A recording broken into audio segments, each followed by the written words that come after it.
Yeah, and welcome back to Talkin Knicks. It's been about a week and a half since the Porzingis trade broke Knicks fans for a half a day, and we've been recovering since then.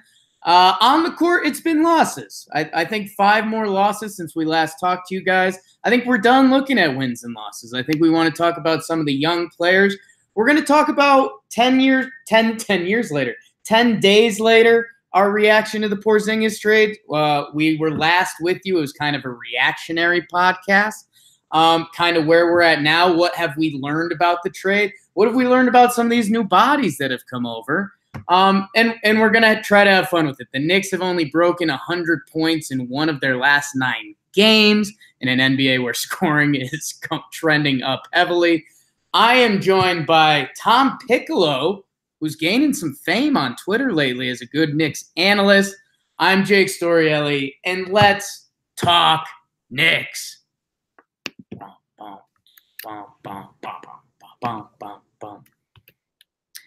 Welcome back. A little welcome back Cotter / Mace when he returned to the rap game. Speaking of returning to the rap game, Tom Piccolo, Tom, you're gaining some leverage on the Twitter sphere. Are you famous? Jake, that's kind of you to say, but I think it's a little bit of an over-exaggeration. I did post a video, just a quick screen grab from last night's game, and it got more traction than any of my other tweets combined. So Wow. I'm going to probably keep doing that. I know you're big on that Twitter machine, and you do it a little different way. You do it probably more with humor and with wit. I'll just stick to those videos. I was going to say I kind of keep it twisted steel and sex appeal, but I'll take humor and wit. No, that's a better description, actually. But no, if they aren't following you, they should, especially to see some of your Knicks clips, your writings. And you know the game. How you doing, Tom? It's been a little while. That's our pregame show was you and me yucking it up and being like, okay, it's been a little bit, and trying to figure out the Knicks protections on the draft pick, which we'll get to in a little bit. But how are you doing, man? Jake, I'm doing pretty well. Well. I was working all weekend, but I can't complain too much. Yeah, things are good over here. I got my wife's birthday coming up next weekend, so I've just been, batting down the hatches for that. Yeah. Planning the things, making the dinner reservations, getting all the ducks aligned and the gifts and all that. So, yeah, that's kind of what's looming over me. That's not how you should talk about a birthday, but no, looming's the perfect word, Tom, and I'm glad you told me that because I didn't know your sweet wife's birthday, and I'm sorry. But my significant other, Jessica, her birthday is this month, and February is like the big one for me. It's Valentine's Day and birthday, and it's like I got to keep composure through there because if you blow it, you blow it, and now it's kind of like the year's on a bad note. Man. But it's also kind of good because if you hit it right, it's kind of out of the way, and it's like, I mean, I'm kind of in the clear till Christmas. Is that rude? You really do have to bring it, though. So Valentine's Day is February 14th for all you listening out there who may have forgotten, and Rose, my wife's birthday, is the 16th. So it's like almost back to back, and I know I'm working late on the 14th. I already have that ahead of time. So this weekend is going to carry a lot of weight for me.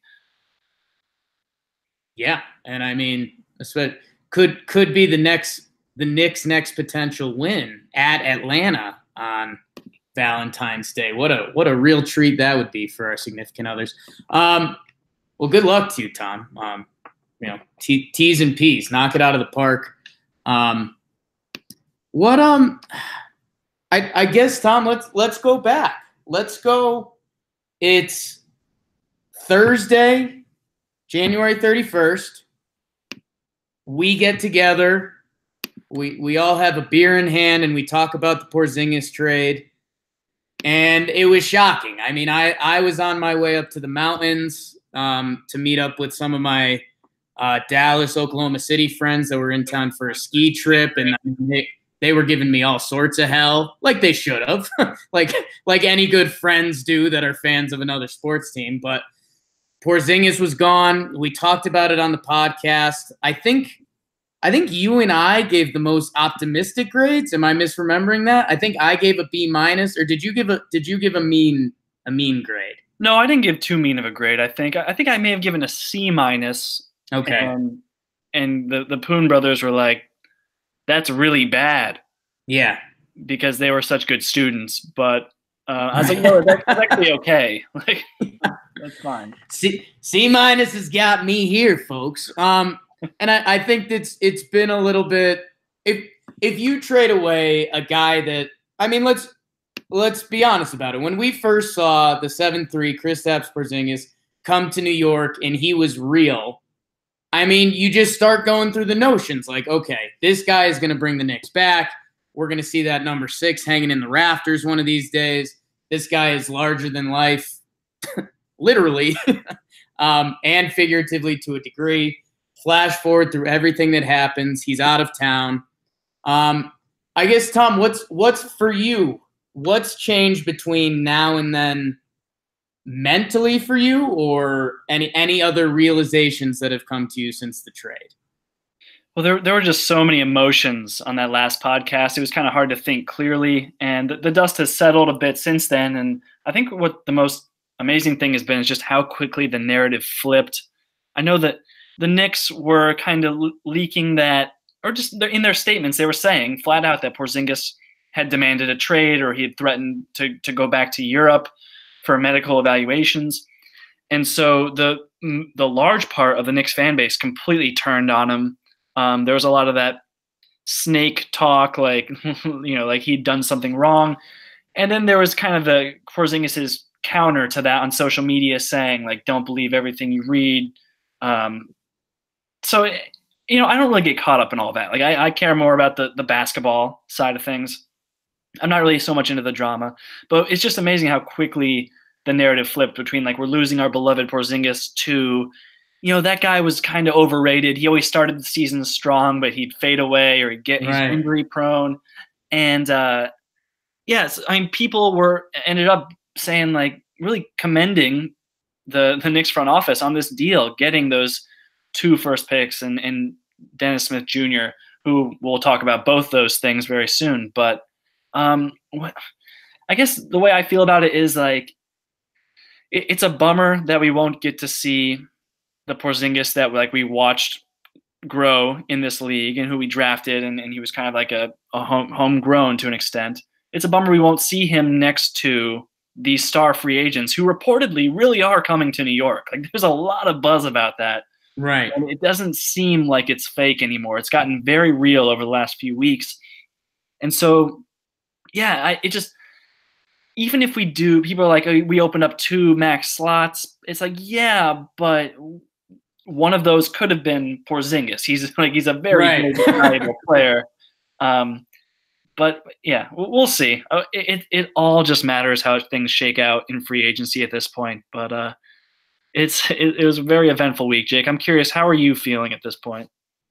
I'm doing well. I mean, again, I gave the highest grade the day of the trade. I gave it a B minus, and I said, I mean, it could still easily go to a D minus, but it could also go to an A plus if a couple lottery balls bounce the right way and the Knicks get 2 free agents, it could be an incredible trade. But I mean, that would be that would be a delayed A plus. So I mean, you have to factor in risk and stuff like that. And the draft odds I can't even talk about anymore. We'll do that more around lottery time.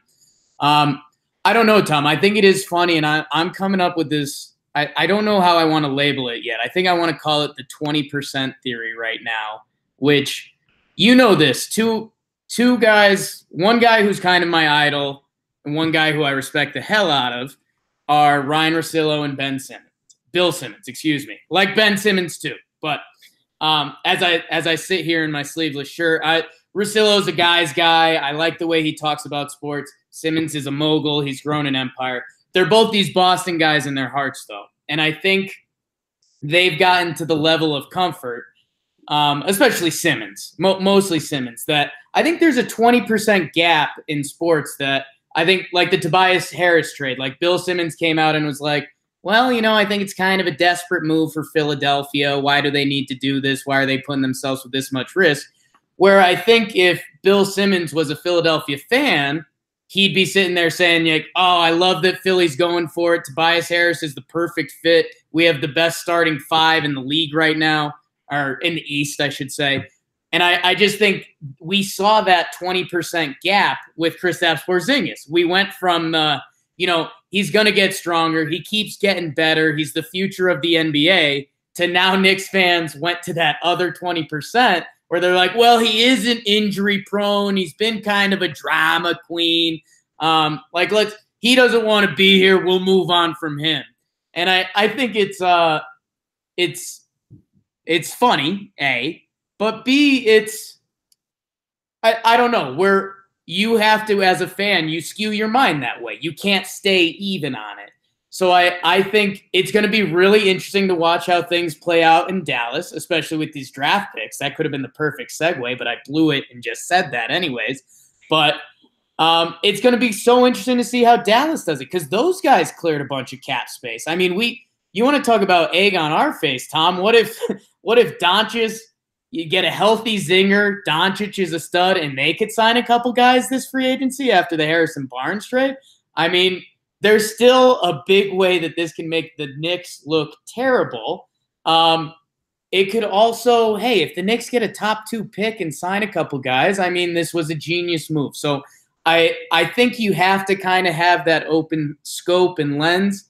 And again, I guess the thing that made me feel okay at the end of the day was the Knicks' risk financially. Right now, I think Greg Poon texted this a couple minutes ago, is that 49% of the Knicks' cap money is on players currently off the roster. Noah, Cantor, Wesley Matthews, and Ron Baker. Is that right? For 2018-19, yeah, that's right. It won't affect us going forward, but for this season, that's true. And it's right. Indicative of past decisions. Exactly. And I guess that's the thing. With this trade, even if we don't do great in the lottery or fantastic in free agency, there's not a ton of risk there. We've got a couple picks coming up. We don't, if we miss in free agency, it's not the death of the team. Like they're just going to turn to next year's free agents. Or, I mean, I personally think if the lottery pick isn't top 3, I think the Knicks are going to look into trading that and bringing in a player, whether Mike Conley, whoever comes available. So I don't know. I'm at grips with it. And I think the other thing, I think we should hit the draft picks real quick because you and I had a good laugh about this.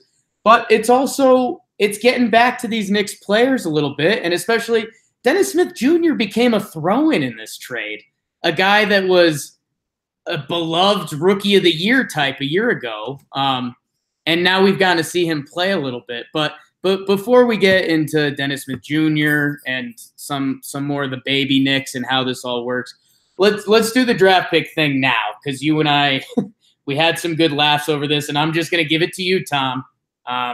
Because you got your elevator speech ready for this, so let's see it.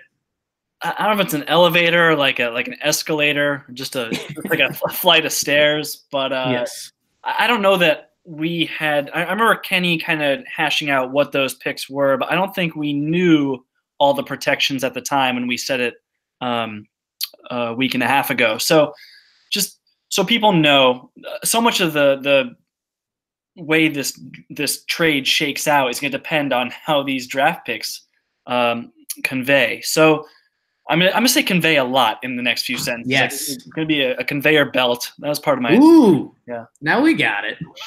All right. So first things first, the Mavericks owe a top 5 protected pick to the Atlanta Hawks from that Doncic Trae Young trade. Yes, that happened during the draft last season. So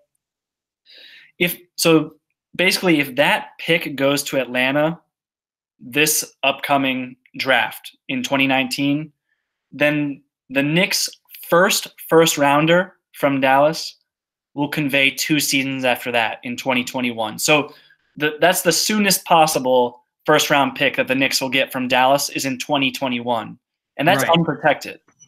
So, if this Porzingis Doncic experiment goes horribly and they aren't able to sign anyone with cap space over the summer, then there's a chance that could be a really good pick.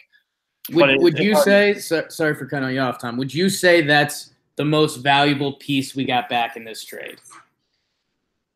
Yeah, an unprotected pick 2 years from now from a team that's like no sure thing to be a playoff team. I think that would unquestionably be the most valuable thing, because there's a chance it could be number 1 overall, and I don't know anything about the prospects in the 2021 draft. Right. But, I mean, typically draft classes will have people worthy of being number 1 overall. So we just hope It's not like Anthony Bennett type year. So that's the best case scenario, is that the Knicks get their first of their 2 first rounders in 2021. And that would mean that they could get their second first rounder from Dallas 2 years after that in 2023. And that pick is top 10 protected. So so the best it could be is 11 or worse. And so, I mean, that is really kind of down the road, right? Like, it feels like a long time from now, 2021 and 2023 as the earliest 2 possibilities for these picks. And that kind of frames the way you think about this trade too. Like, it's really either kicking the can down the road, or it's fodder for a trade for a team that's looking to kick the can down the road and build out with draft picks and young players. So, again, that's the best case scenario. There is a worst case scenario that gets much darker than that, but I'm just hoping I didn't lose anybody with that description so far. Yeah, no, that was great, and that was the big thing that I missed. And we'll start seeing some of the pieces of this puzzle come together. Right now, it would seem that Dallas will be giving their draft pick to Atlanta this year, which would mean we will get the 2021 pick. So then we can start kind of game planning for that. Correct. It'd be very surprising if the Mavs pick fell within the top 5. That would mean that they either got just really lucky with the ping pong balls, or their team completely tanked the rest of the way, and got lucky with the ping pong balls. So, yeah, most likely scenario, and the one worth exploring, is that it will go to the Hawks this year, and the Knicks will get that 2021 first-round pick unprotected.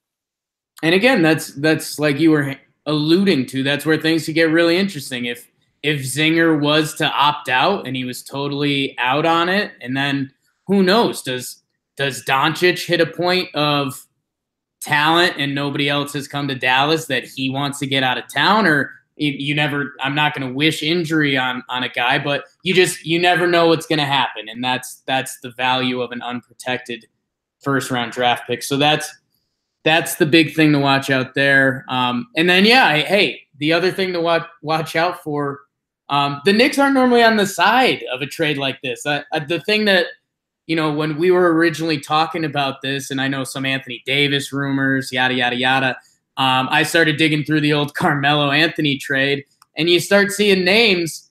Dario Saric and Jamal Murray ended up being a part of the Carmelo Anthony trade.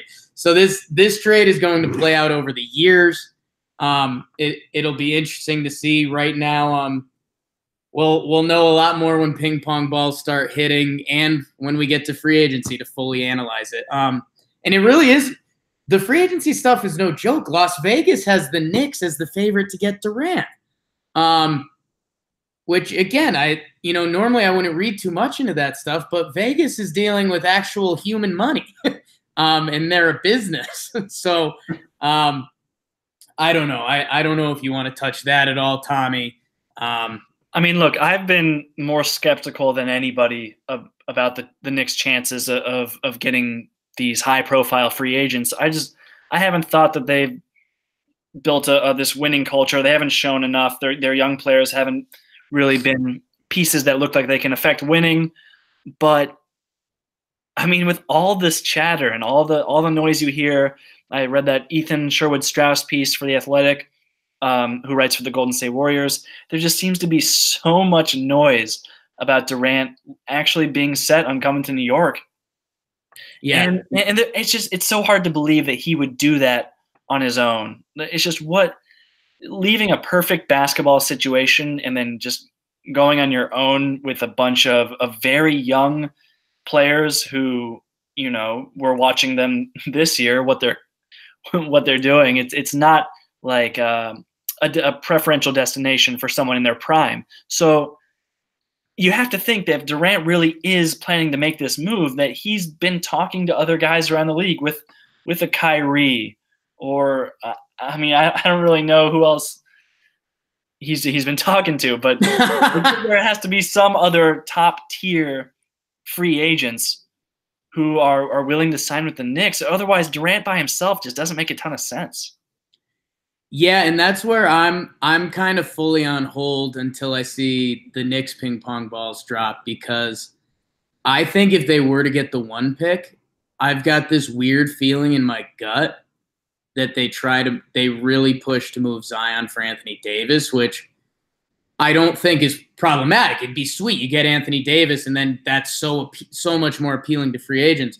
And then I've got another weird scenario in my head where they get the 2 pick, they take Barrett, and then that's still appealing to free agents because they have Barrett, Dennis Smith Jr., Mitchell Robinson, Trier, Knox. I don't know that scenario is attractive to free agents who are looking to win titles. That's a young team that's going to take 8+ years, or no, 6 years to really hit their stride. And then that first situation that you mentioned with Zion for Anthony Davis, I think that makes a lot of sense if Durant decides to come and you're like, we need another star today to pair with Durant to contend for titles in the East right now.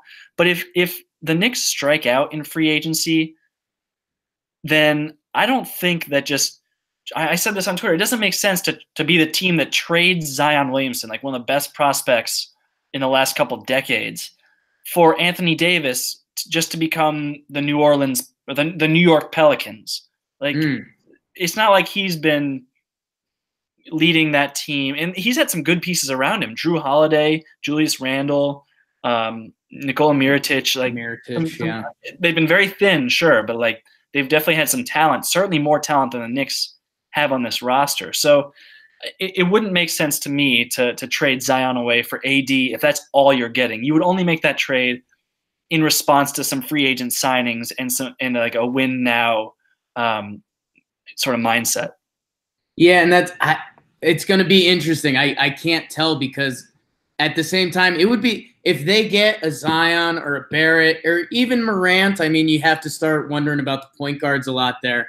But I mean, you fully have a young core in place, and you're right. Then it just becomes a waiting game.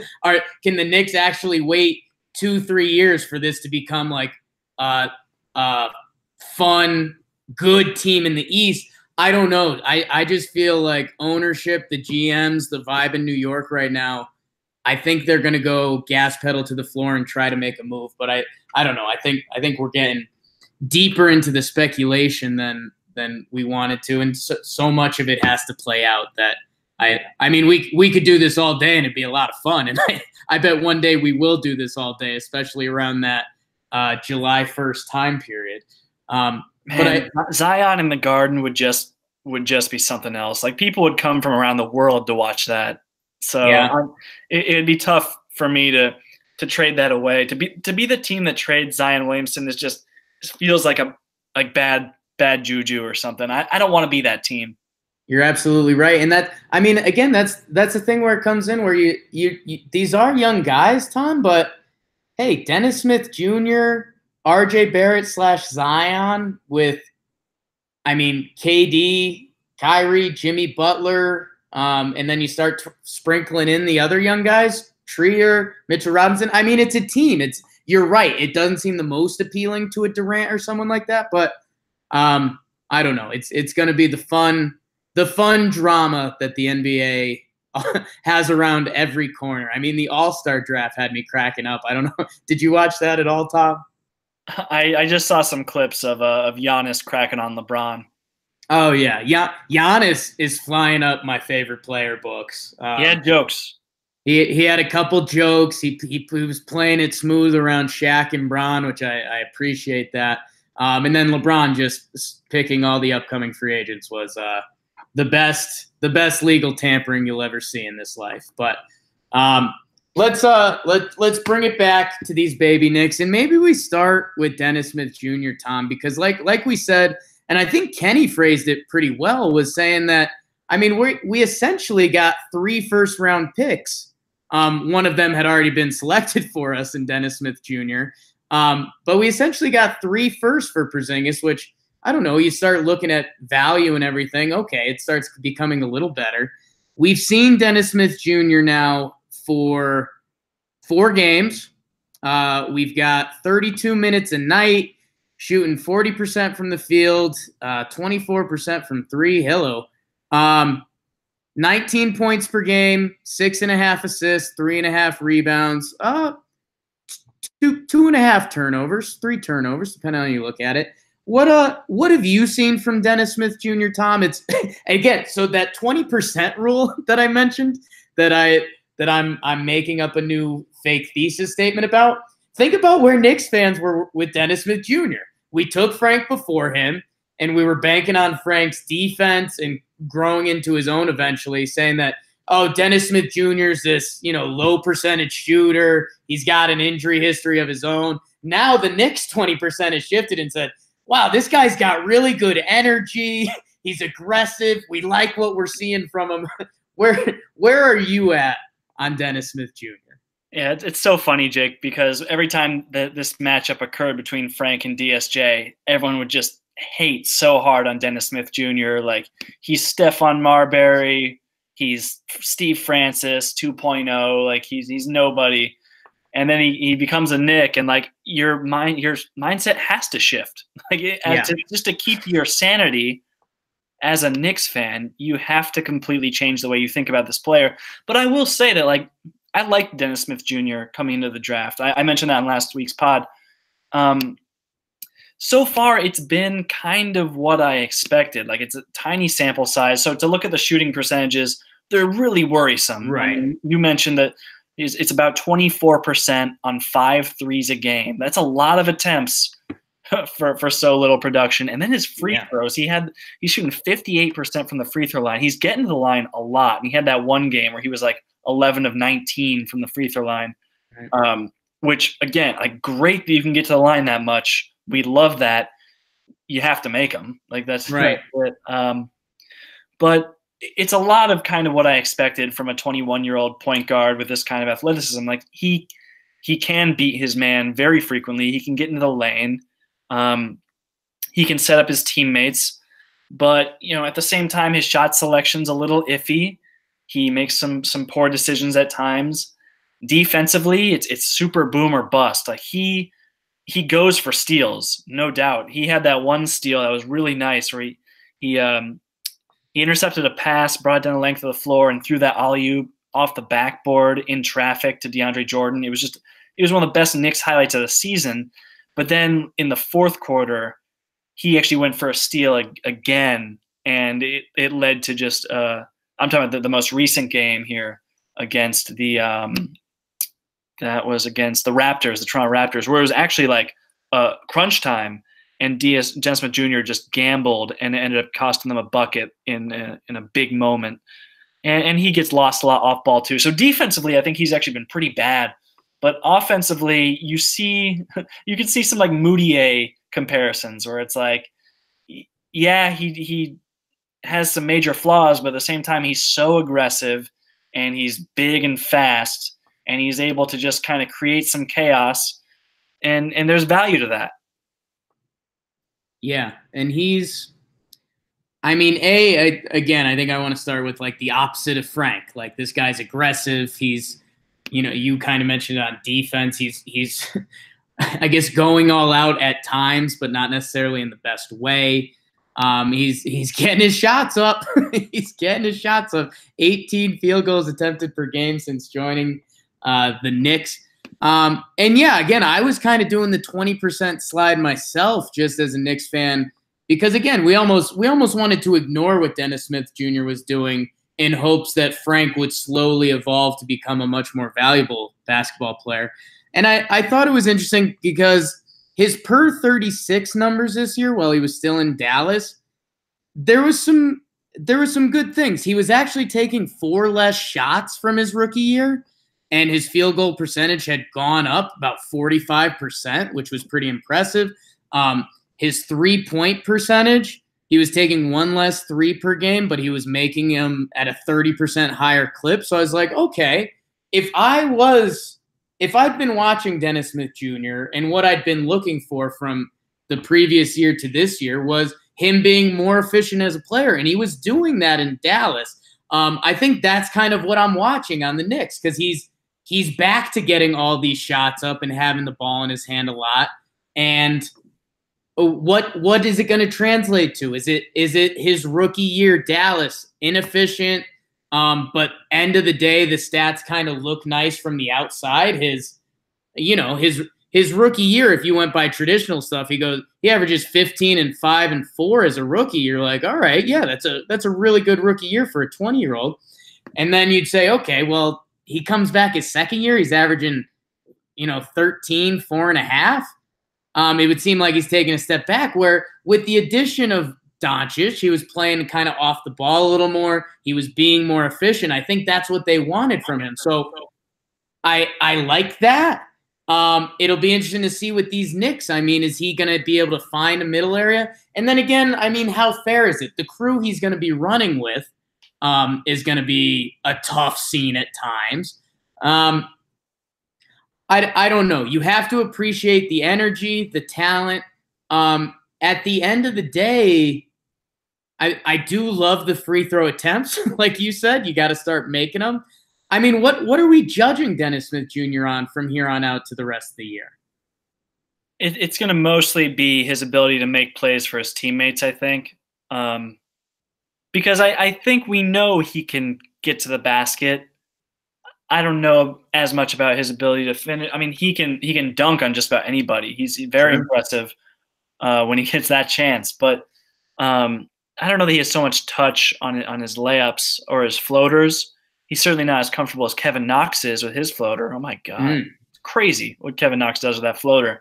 But Dennis Smith Jr., like, he's averaging 6.5 assists in the last 4 games. Again, small sample. But in his 32 games in Dallas this season, he was averaging just over 4.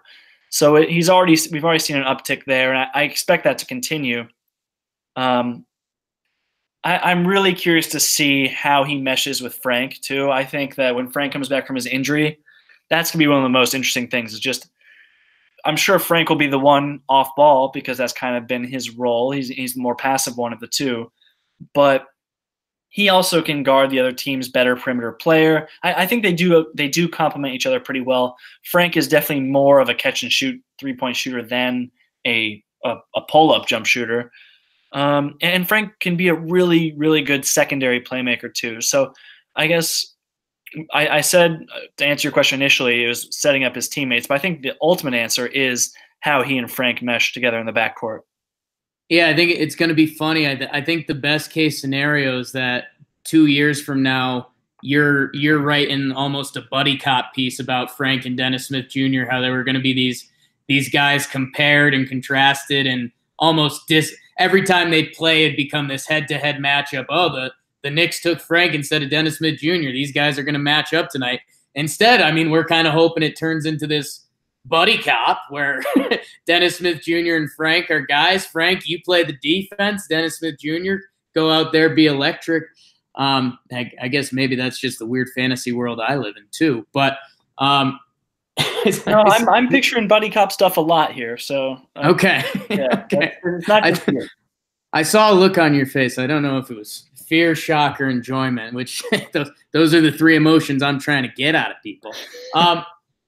And so I guess if you want to tie it in, or if we can just talk about our guy, because I know you had a nice clip of him, and that was a really nice pass. And it's funny when you're a Knicks fan, you want to blow up one pass from Kevin Knox. But talk about Knoxy, Tom. You're falling in love more and more by the day with this guy, with some of his quirky mid-range stuff and that late pass he dropped off that you made a nice little video about. Yeah, I did a little, I mean, just like a 2-part series of what Knox's floor is for his career, and then again what his ceiling is. And I kind of came to the conclusion that his floor is like a prime Al Harrington, I mean, Knicks fans remember Al Harrington. I think I mentioned it a Yeah. little bit on the pod, but like he was 6'10" and was kind of like one of the original stretch fours. He shot a lot of threes. They were primarily catch and shoots, but he also had the ability to go off the dribble a little bit. And he also liked, I mean, he was athletic too. He could run the floor. He wasn't a major rebounder. He didn't get a lot of assists. And that's if Kevin isn't able to develop those areas of his game, I think that's kind of where he's headed. Is just the productive scorer and doesn't bring much else to the table sort of thing. Again, that's a floor. As far as a ceiling, I said his ceiling was Paul Pierce offensively. Yeah. He's like Pierce is not an explosive athlete. He wasn't like I don't know. It's very strange. He had kind of that old man game before even when he was 22. Like he just used his body and used some just different pace to his game. He would wrong foot people just by being like either a step slower than they expected or a step quicker than they thought he could be. And Kevin Knox seems to have a little bit of that to him too, at least in the half court. In transition, I love Knox's ability to get out and run the floor. He mostly looks to score for himself, but I also put up a clip on Twitter of him making a nice pass. I think it was to Damian Dotson on a fast break, and Dotson promptly had it swatted by Danny Green, who's like one of the best transition defenders at the guard position ever. But Knox has shown like little flashes of different things. He doesn't cut very often in this offense. No one cuts very often in this offense. But in that clip that you were referring to before, he makes a really nice cut. He gets the ball near the rim. He takes a dribble. He like surveys the court, which is nice. He doesn't always do that. And he sees DeAndre Jordan cutting from the free throw line. And Jordan, luckily, is such a freak athlete. He was like half a step inside the free throw line and just took one step and yammed it on everyone. But it just Knox's ability to look for that, or just him showing flashes of that kind of vision, is huge. That's what you want to see from a 19-year-old kid, even though he does sport probably one of the worst assist percentages for a guy of his usage rate maybe ever. I have to imagine he just doesn't really rack up the assists. He doesn't have teammates who score baskets when they do get the ball. So you combine that with his lack of vision, and his assist numbers are pathetic, frankly. But that's what it is. It's not all about looking at the numbers. You want to just see evidence on the court of his ability to pass the ball and make plays. And Tom, I think people initially would be pretty freaked out. We're a Knicks podcast, and your initial comparison is comparing Kevin Knox to Al Harrington. But you're right. Al Harrington kind of was in the wrong era. From 2004 to 2010, he averaged 17 points, 6 rebounds, shot 37% from three. Guy ended up having a 15-year career. He was kind of one of those. He was in that high school player era when guys came out. If they didn't kill it initially, they almost got lost in the shuffle a little bit. Al Harrington had a pretty nice career.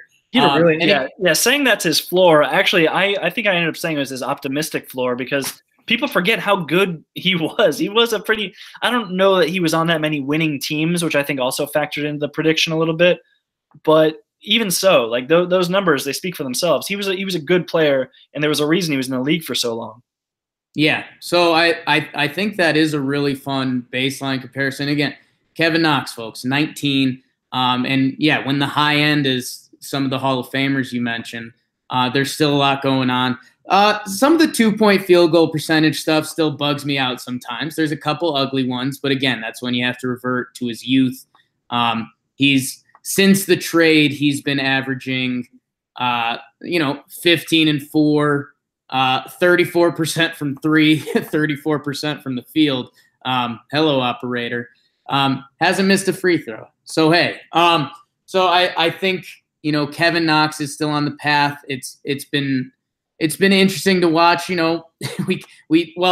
had Wesley Matthews and Enes Kanter out there for a couple games, which Wesley, nice to meet you. It was kind of ridiculous. I know he does wear his headband like that sometimes, but when you look back in Knicks history and you'll see the 2 games Wesley Matthews played for the Knicks, he was wearing kind of a cutoff T-shirt tied around his head with the "Let's Go" attitude. I think we'll end up laughing at that. But we say goodbye to Wesley. It's official. He signed with Indiana. Good luck. Make a good run, kid. We say goodbye to Enos, Tom. I guess I want to get caught up and love some of our young guys. You got a good farewell speech saved up for your dude?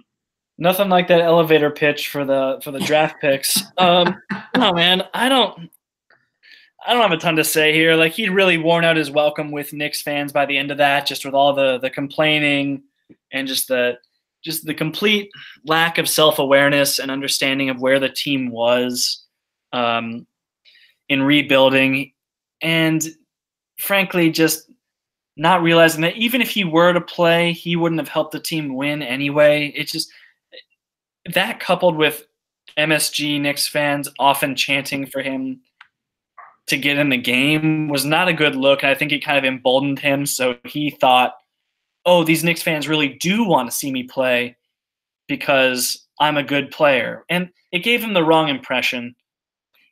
I feel bad about that. But no, I mean, I'm glad that he's no longer with the team. Glad that I no longer have to watch him try and defend pick and rolls out in space, which was just horrifying each time. And now we get to watch guys like Mitchell Robinson do it, who last game was awesome defending pick and rolls. I was really just watching him almost the whole time he was on the floor, because he's been the most interesting Knick to watch, I think. Like, probably even the most surprising or most interesting one to watch. And yeah, the more Mitchell Robinson I get and the less Enes Kanter, the happier I'm going to be. Yeah, and I'll get to DeAndre because I might have another little thing for my fake 20% rule I've just made up. Yeah, goodbye, Enes. I feel like I don't want to give myself too much credit of being on the verge of, like, let's get this guy the hell out of here. But it was time to go. It unraveled so quickly. I think that kiss of midcourt is going to be remembered as one of the more cringeworthy moments in Knicks history, which, there's a few. Nador hitting the game-winning shot a few years ago. It was just, at the end, it became a joke. It became like a Turkish big man Ron Baker a little bit. Goodbye, Enes. We'll see what market's out there for you. But yeah, I needed him away from the team. Like, I didn't want him near my young guys, and I will pivot that into DeAndre Jordan, because that was, again, giving myself a pat on the back. When they did the trade, we were talking about, okay, are they going to flip Wesley Matthews? Or are they going to flip DeAndre Jordan? Because, I mean, those are guys that can help a team on a playoff run. Wesley Matthews, a trade was never going to happen. It's a lot of money for him to give you his 20, 25 minutes and 3-and-D it. That it would have been really tough to make a trade. DeAndre, we thought there was a chance of it. I said no, because I was like, this is Mitchell Robinson's player comp. Let's get this guy in the house. If he's shadowing DeAndre Jordan for 2 months, that's worth it in my head for everything else that happened in the trade. I think something that was important that I think, I forget if it was Clyde or Breen was saying, but I think DeAndre Jordan is one of the most well-respected guys in the league. Like, overall, just work ethic guy, bringing it to the table every night. This is a guy that's won. Did he win Defensive Player of the Year? Or he's been in the running. He's been the leading rebounder a few years. I think he's really well respected from a bunch of different aspects, and we could talk the Mitchell Robinson part, but I think just for this team in general, if you're Frank, Dennis Smith Jr., who's been watching it earlier this year, Knox, Trier, all these young guys, watch DeAndre Jordan go in this Knicks run where we've won one game in 2 months, something like that, and watch him bring it in practice and bring it to the game every night.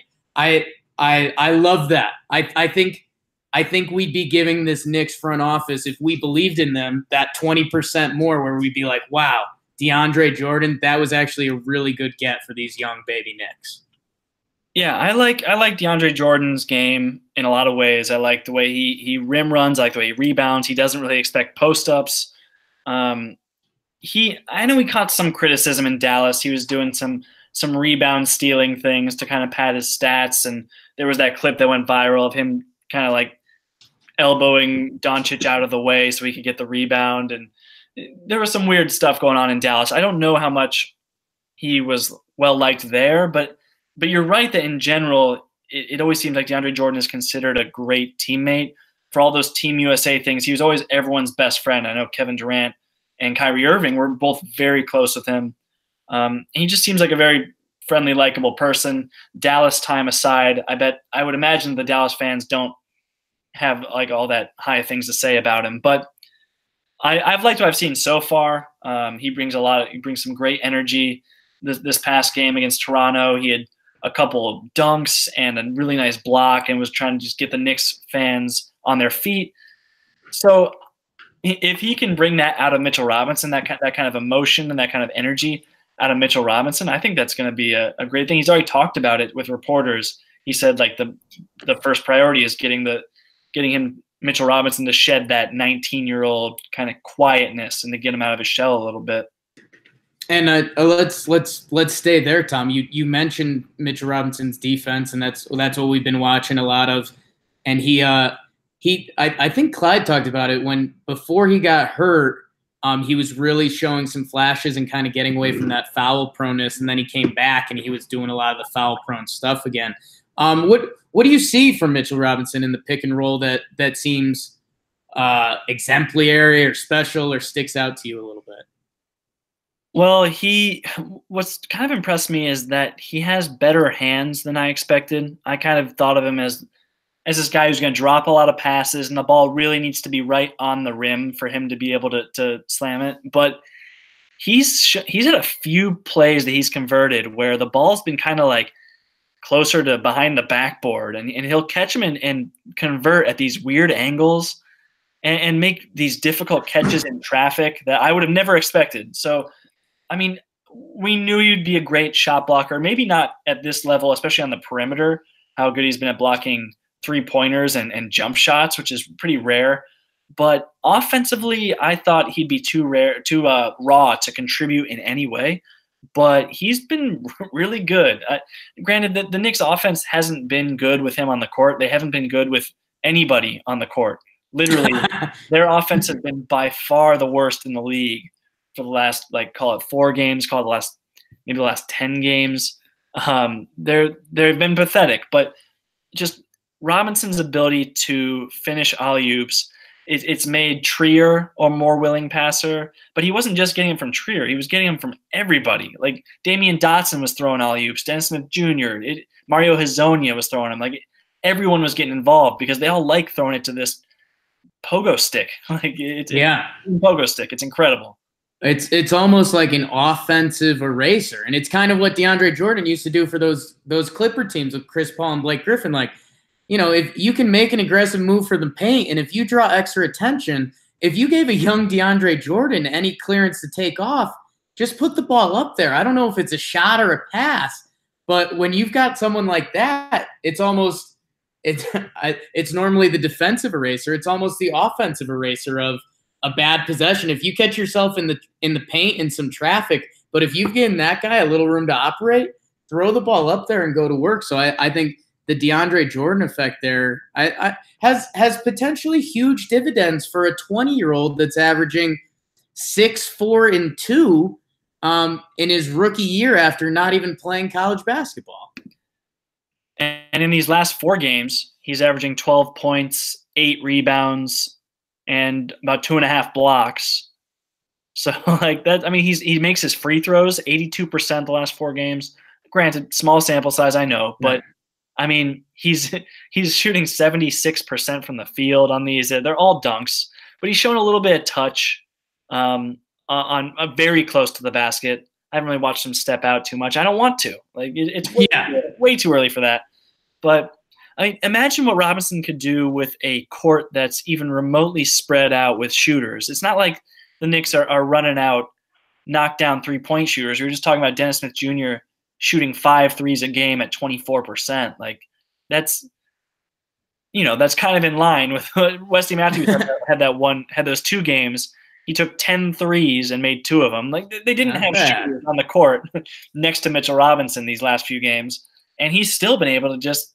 It hasn't mattered. Even in a crowded, restricted area, he's been able to throw down alley-oop after alley-oop, and he runs the floor in transition and gets easy buckets that way too.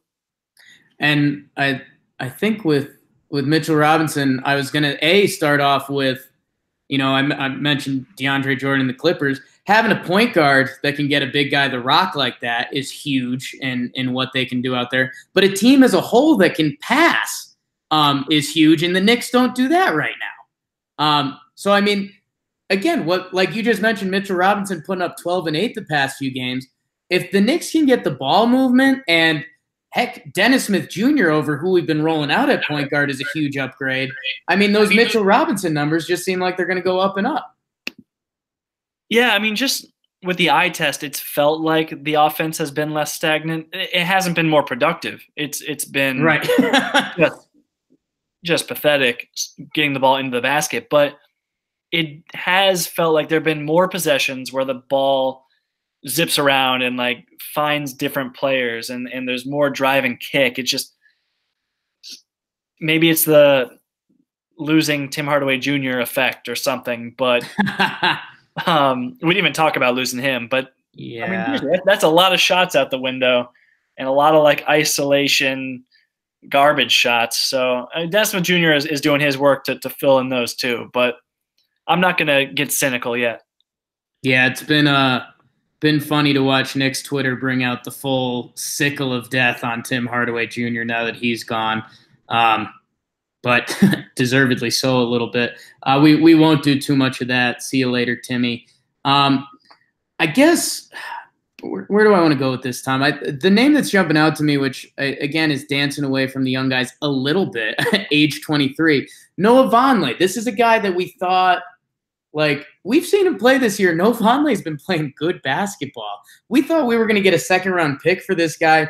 I mean, do you think just with the after trade deadline market now, teams weren't willing to part with a second for what Noah Vonleh was going to get them back? I mean, do you think there was anything tied into this, the Knicks free agency idea that you've been talking about this whole year, that like the Knicks have made Noah Vonleh a wanted commodity? Do you think this gives the Knicks a slightly better chance of him coming back after this year? It's going to depend a lot on free agency and how those big name free agents play out. But I mean, it was kind of weird. I think there was a lot of expectation that Vonleh would get moved, that he would be a wanted player at the deadline, that he could help playoff teams win. But it didn't happen for whatever reason. Maybe the offers just weren't there. That's very possible. But I will say that Vonleh's really been struggling lately.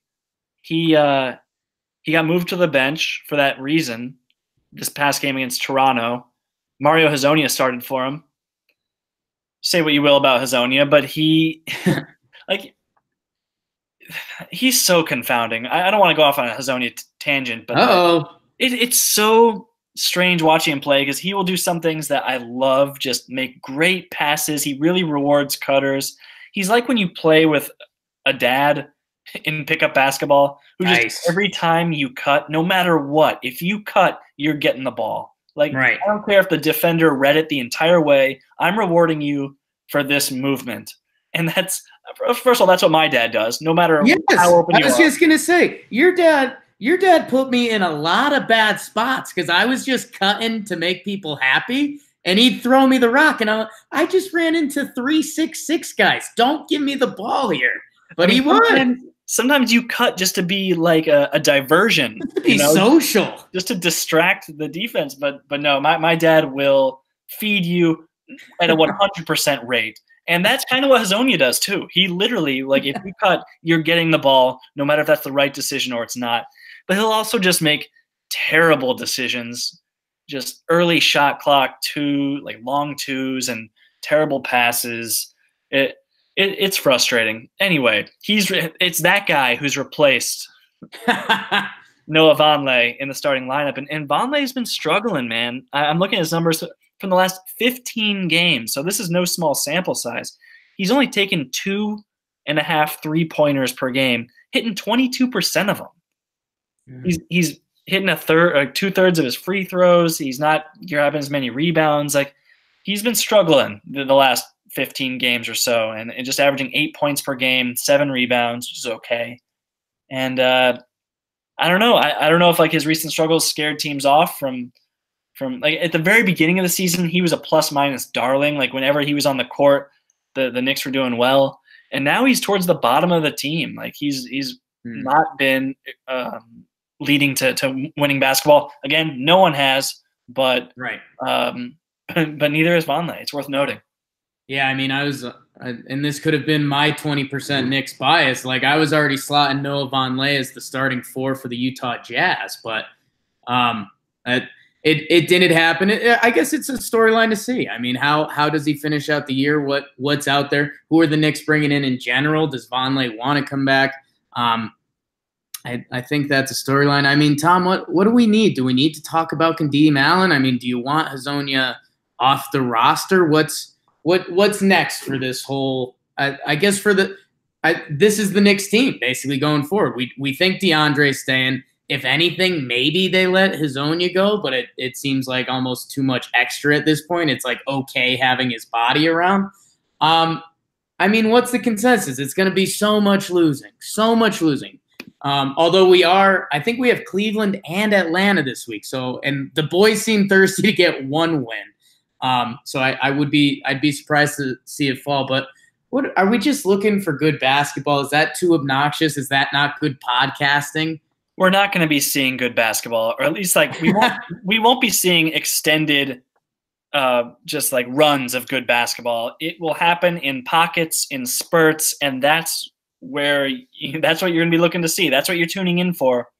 I only watch the players who will be on the roster in the next couple seasons. Like a guy I'm looking at actually is Trier. He's been very quiet recently. He hasn't been getting nearly as many shots up.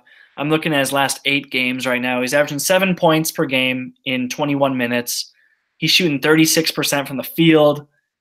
He's not getting to the free throw line nearly as much as he was earlier in the season. And I don't know.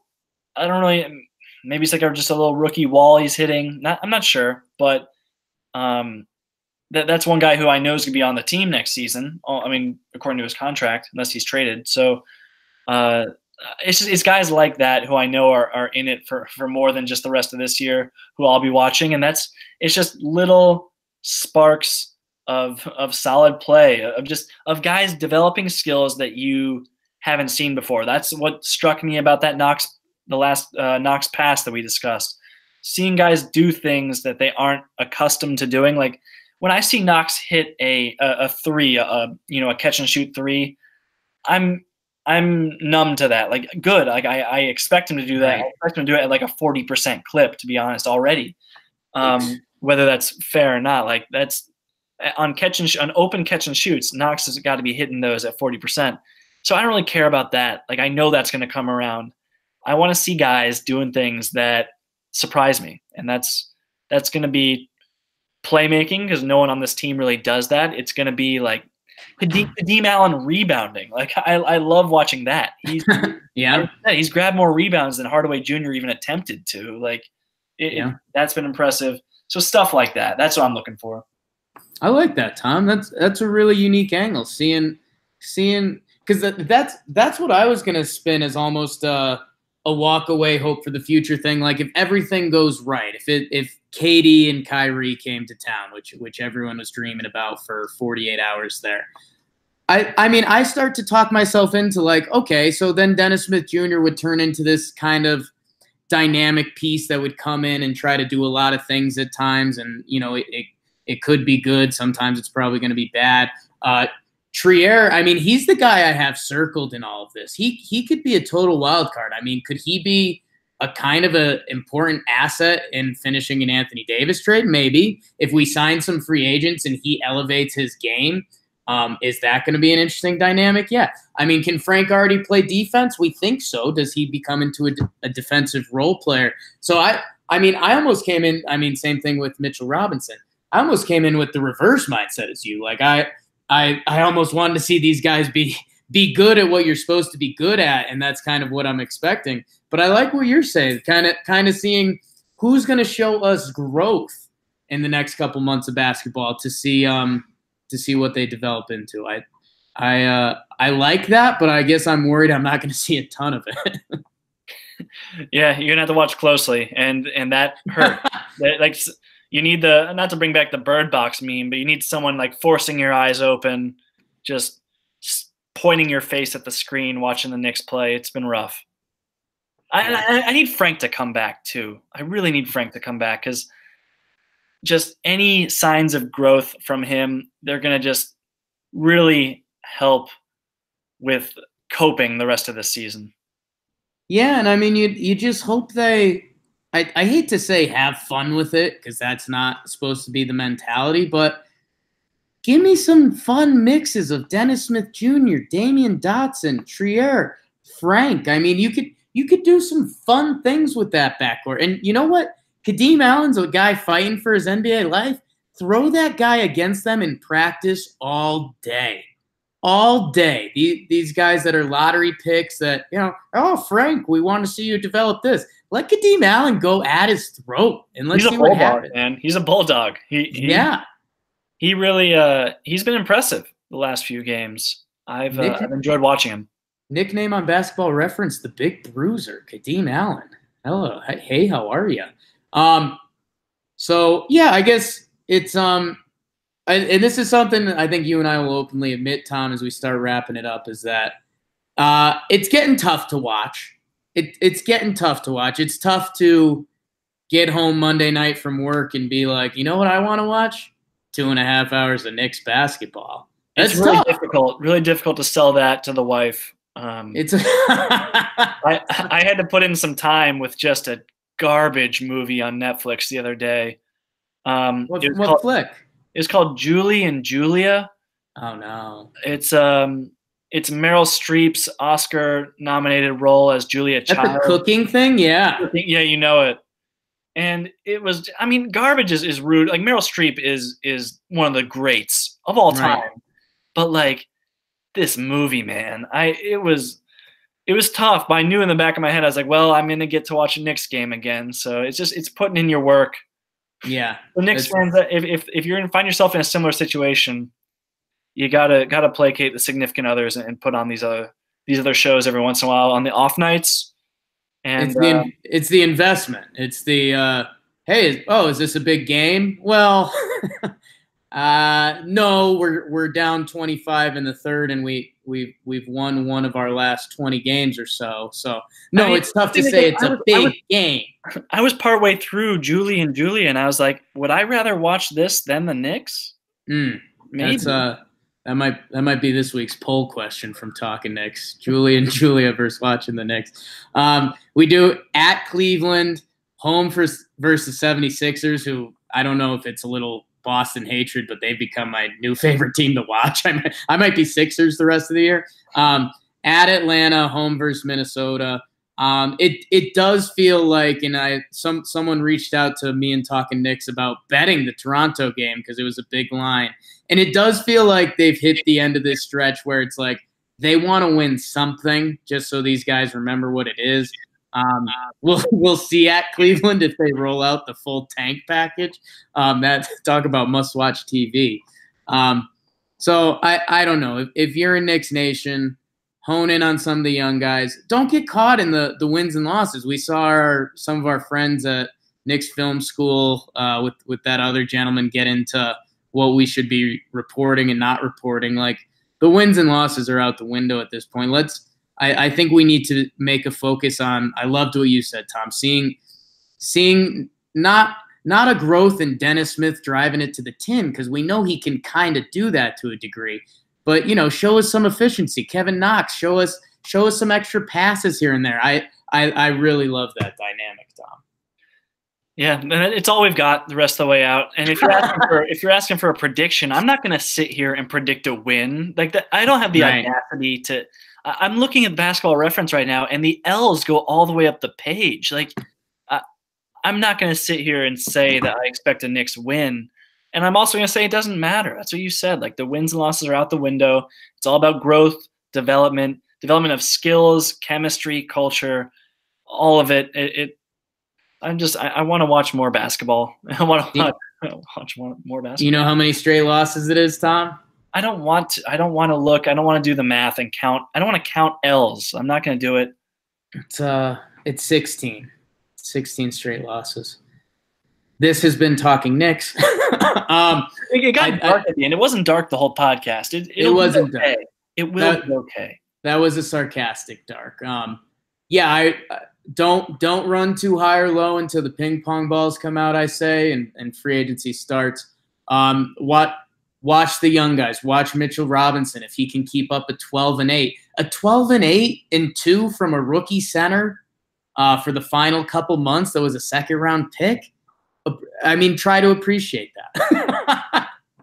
He's a steal, man. We already know he's an absolute steal. He's a freak athlete, and so yeah, hang on to things like that, and you'll be okay. The hang on. This episode of Talkin Knicks is called Hang On. Thomas, as always, I thank you. Give him the follow. I always forget Tom_Piccolo. That's it. PICCOLO. Tom_Piccolo. And yeah, I'm going to start tweeting more during the games. I'm going to start doing more of the screen grabs and the videos as they happen, as I see things, and posting those because it's fun and it's a fun way to watch the game. So yeah, follow me there, and I'm going to be writing more stuff for B-Ball Index. I want to get an article out this month for Knicks Film School. I need to tell them that. Maybe they'll listen to this, but yeah, that's the goal. Yeah, check him out. Thank you, Tommy. I'm at Talkin Jake. If you guys could leave a review, we always appreciate that. Right, Mitchell Robinson block shots. Right. Goodbye, Tim Hardaway Jr. forever. If you could leave a 5-star review, we'd always appreciate that. Thank you so much. It's these are potentially the last of the darkest times for the Knicks in a while, Tom. There's a really good spin. Couple lottery balls and a couple free agents. These could be the last really dark times for a while. Let's hope. Spin zone. All right. Thank you guys so much. I normally end it with "Let's go Knicks." It's so ironic now that they're on a 16-game losing streak. So let everybody stay healthy. Let it rip, Jake. Let's go Knicks. Let's go Knicks.